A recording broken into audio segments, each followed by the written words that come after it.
রাবেয়া চক্রবর্তী আমাকে জোর করে বসিয়ে রেখে গেছে। হাতে কাগজ কলম দিয়ে বলে গেছে, বসে থাকুন, চুপচাপ বসে থাকুন, দেখবেন ঠিক আসবে। আজ 2 বছর হলো আপনি একটি লাইনও লিখছেন না।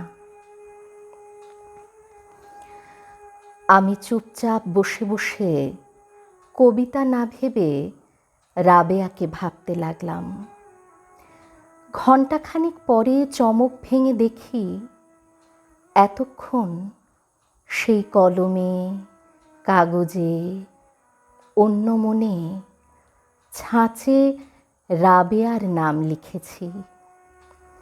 প্রথমে বাংলায়, তারপর ইংরেজিতে, দেবনাগরীতে, তারপরে বানিয়ে বানিয়ে চীনে অক্ষরের অনুকরণে, শেষে আরবি হরফের চালে।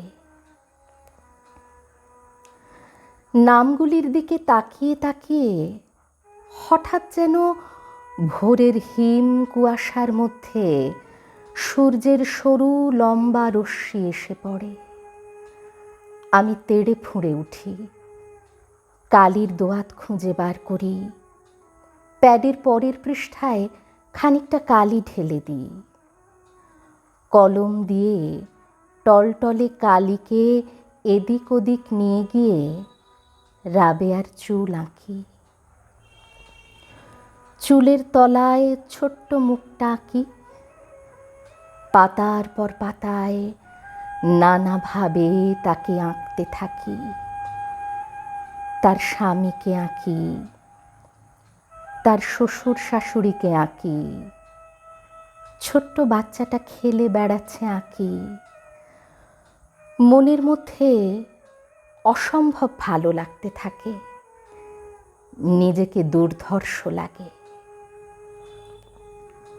বিকেল হয়ে আসে, ফুরফুরে হাওয়া দেয়। আমি রাবেয়ার বাড়ির রাস্তাটা, সদর দরজা, বসবার ঘর, নীল গদি আঁটা কৌচগুলো আঁকি। তার বিকেলের স্নানের জলঝরা শাওয়ার আঁকি। সারাদিন খাওয়া হয় না, শেষে সন্ধ্যের তারা আঁকি, সাঁঝের বাতি আঁকি, নিশীথ রাত্রির নক্ষত্র আঁকি।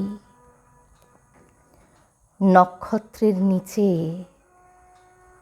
কালোয় মিশে গেছে রাবেয়া।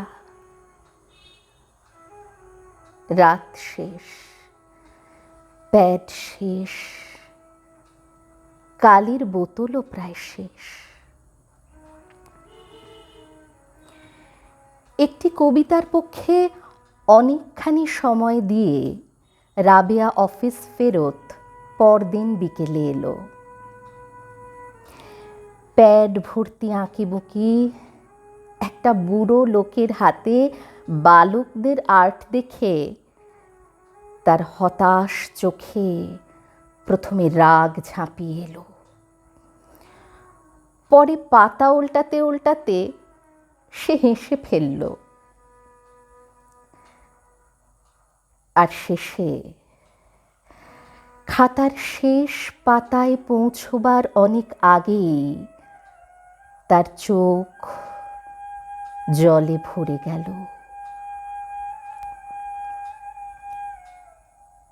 সে আর কবিতার কথা বলল না, বিদায় বা পুনর্দর্শনের কথাও বলল না।